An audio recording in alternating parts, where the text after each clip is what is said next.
Imagine waking up before sunrise, stepping outside with that first cup of coffee, expecting peace and fresh air, only to find a gleaming Rolls Royce blocking your driveway, not for the first time, not even the second, but the 47th, thanks to the neighborhood's self-declared Queen Bee, the HOA president herself. That's right. If you can picture a cow chewing its cud next to a six-figure luxury car, you pretty much get the absurdity of my life that summer. I'm not exaggerating either, folks like that. They always think they're untouchable right up until the day they meet someone like me who's had just about enough. What happened after? Let's just say nobody parked in front of my gate again, and you might want to stick around because when an HOA war comes to the wrong pasture, it's not the cow that's in trouble. My name's Caleb Bennett, 34, spent the better part of 15 years working every hard hat job you can imagine from Oregon to Oklahoma. Finally, after trading in my 20s for overtime and a busted back, I scraped together enough for 25 acres of Texas dirt, 30 head of cattle, and the kind of dump truck that says I may be broke, but I'm free. Wasn't much, but it was mine a ticket to a life where nobody told me what color my curtains could be. That lasted about 3 months. See, right next door they'd thrown up a fancy development called Sunset Hills, all brand new homes and grass that looked spray painted. I figured, why not? We'll get along. I'll wave at the dog walkers, they'll mind their business. I'll mind mine. The first Monday morning set me straight. I walked out, boots still muddy from yesterday, and there it was. Blue Rolls Royce parked perfect, blocking my only exit. The woman who climbed out had that look, you know, the one rich but angry, too much time on her hands. "Oh, I'm so sorry, I must have gotten lost," she said with a smile, the kind that never makes it to the eyes. But lost people don't ask how many cattle you run or what you use an old dump truck for. They don't linger making notes in their head. By the time she moved, my cattle were 2 hours late for breakfast, and I had that cold feeling, the kind you get before a storm. Later that day, Betty Clark, my neighbor, local gossip, the sort who bakes you cookies and then asks who you're dating, wandered over. That was Clarissa Davidson, she said, the new HOA president. Be careful, she's had her eye on your place for weeks. Turns out Clarissa used to run a ranch herself, lost it all in a fire, went bankrupt, got bitter. Now she's made it her mission to rid the world, or at least her zip code, of anything that smells like livestock. Betty's warning rattled around in my head that night as I looked over my cows, thinking surely this was just a one-off. Yeah, right. Next morning, same song, second verse. Clarissa, coffee in hand, parked across my gate. No excuses this time, just I'm waiting for a friend or just enjoying the sunrise, always with that smug smile like she knew she was getting under my skin. She made a routine of it, sitting there for hours, occasionally on her phone, occasionally watching me feed the cows, late my schedule shot animals, growing restless. This wasn't just passive aggression, it was psychological warfare with a luxury car as the battering ram. Betty came by again, whispering like she was afraid of being overheard. She did this to the Martinez family 2 years ago, drove them out with complaints and petitions until they sold up and moved. She won't stop, Caleb. The Martinez story rang a bell. A good family ruined by a rumor campaign about noise and community values. I started setting my alarm earlier, hoping to beat Clarissa at her own game. No luck. One morning she was already there, cooler and book in her lap, looking like she planned to camp out until Christmas. By Thursday, I'd lost patience. I knocked on her window, all neighborly pretense gone.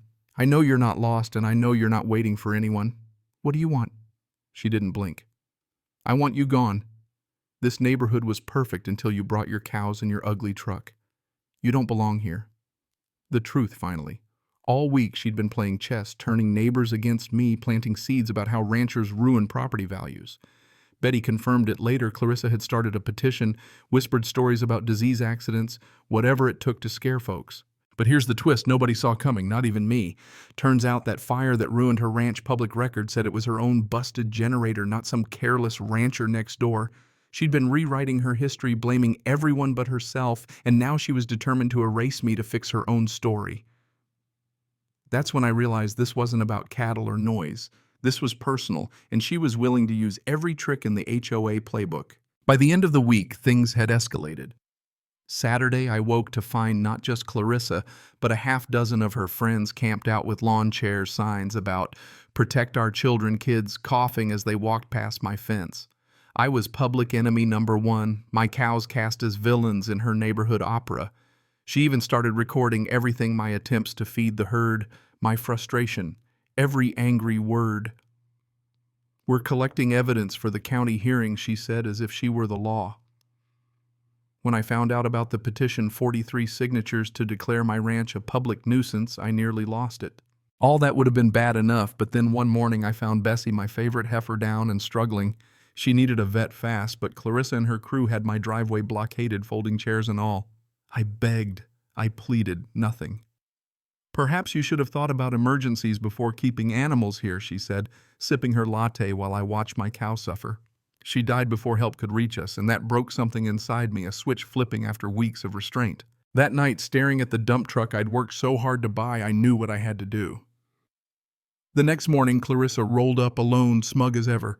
I started my truck, rolled up to her window, and let her see just how far I was willing to go. She panicked, jumped out screaming threats and lawsuits as I let the full weight of 40 tons crush her precious Rolls-Royce into a pile of blue and chrome scrap. For a moment there was only silence, then neighbors started coming out, and to my surprise most of them started laughing, not with cruelty but with relief.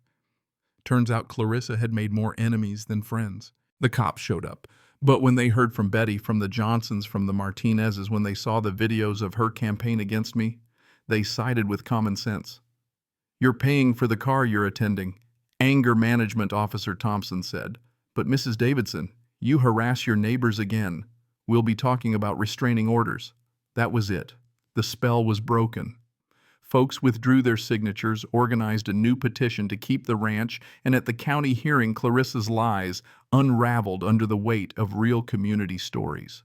6 months later, Clarissa sold her house at a loss, left the HOA in disgrace, and rumor has it the insurance refused to cover her car since she'd used it for targeted harassment. My ranch is thriving. Neighbors stop by for eggs and beef, and sometimes I sit on my porch watching the sun set over the pasture. Dump truck parked like a silent warning. Don't mess with the little guy when he's got nothing left to lose. The lesson: bullies only understand consequences, and sometimes justice looks like 40 tons of steel meeting 1 ton of arrogance. If you've ever had to deal with someone who thought they were untouchable, let me know how you handled it, because sometimes the drama isn't over, not by a long shot. And hey, if you stuck around this long, you know I'm just getting started.